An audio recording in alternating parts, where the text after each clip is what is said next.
Hello guys, now I am in the beach. You see the waves of the ocean.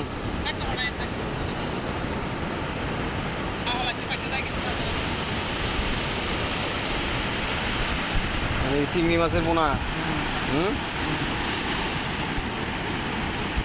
এখানে চিংড়ি মাছের পোনা আহরণ করতেছে সমুদ্র থেকে।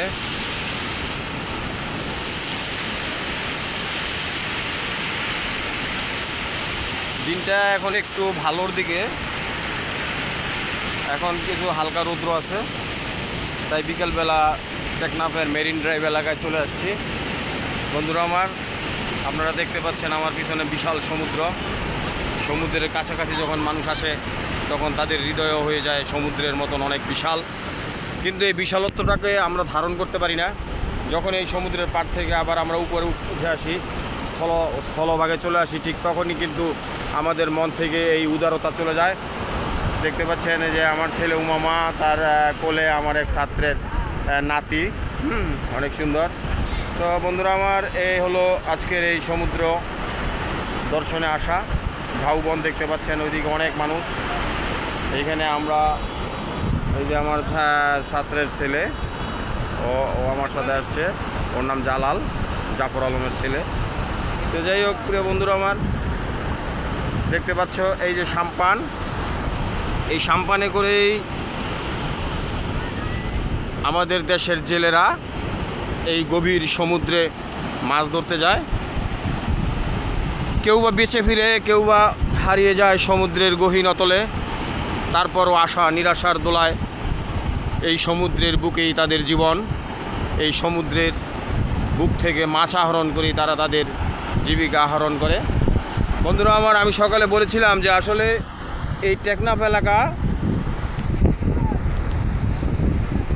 অর্থকরী ফসল বলতে আমরা বুঝি সুপারি, পান এবং লবণ, সেটাও সমুদ্র থেকে আসে। আরেকটা জিনিস হলো মাছ।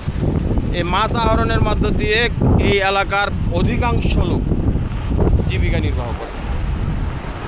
পাশাপাশি আমাদের এই টেকনাফ অঞ্চলে অসংখ্য হ্যাচারি আছে, যে হ্যাচারিগুলিতে মাছের চাষ হয়, বিশেষ করে চিংড়ি এবং বাগদা চিংড়ি যেটাকে বলা হয়, বা সামুদ্রিক চিংড়ি, ওই চিংড়িটার চাষ এখানে বেশি হয়।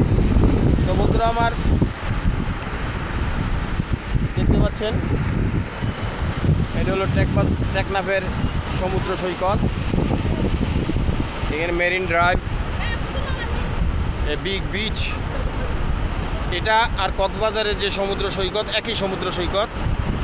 পৃথিবীর সবচেয়ে লম্বা, সবচেয়ে দীর্ঘতম সমুদ্র সৈকতে বাংলাদেশে কক্সবাজার, যেটা আপনার টেকনাফ থেকে শুরু করে কক্সবাজারের শেষ সীমানা প্রায় চট্টগ্রামের কাছাকাছি পর্যন্ত আছে।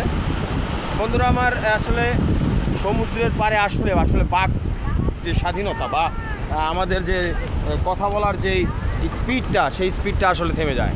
এখানে আসলে মানুষের মনটা অনেক বড় হয়ে যায়, অনেক বিশালত্ব চলে আসে মানুষের জীবনে, মনের মধ্যে। এবং কিন্তু আমরা মানুষ যেহেতু এই বিশালত্বটাকে ধরে রাখতে পারি না। আর যদি ধরে রাখতে পারতাম হয়তো বা, তাহলে স্থলভাগে আমাদের যে কুন্দল, আমাদের যে হানাহানি, আমাদের যে রক্তপাত, আমাদের যে যুদ্ধ, আমাদের যে বিগ্রহ, আমাদের যে অনাচার, আমাদের যে অবিচার, আমরা যে একে অন্যের উপর যে জুলুম, এগুলি হয়তো বা আমরা করতাম না। কারণ সমুদ্রের মতন বিশাল মন নিয়ে এগুলি করা সম্ভব না। তাই সমুদ্রের পাশাপাশি আসুন, সমুদ্রকে অনুভব করুন, সমুদ্রকে বোঝার চেষ্টা করুন এবং সমুদ্রের বিশালতাকে নিজের বুকে ধারণ করেন। তাহলেই দেখবেন যে আসলে পৃথিবীর যত হানাহানি, কুন্দল বা এই ধরনের যত প্রকার সমস্যা আছে, সেই সব সমস্যাগুলো থেকে হয়তো আমরা অনেকটা নিরাপদ থাকবো, অনেকটা ভালো থাকবো। আশাবাদ সকলের প্রতি। ভালো থাকুন, সুস্থ থাকুন। আসসালামু আলাইকুম ওয়া রাহমাতুল্লাহি ওয়া বারাকাতুহু।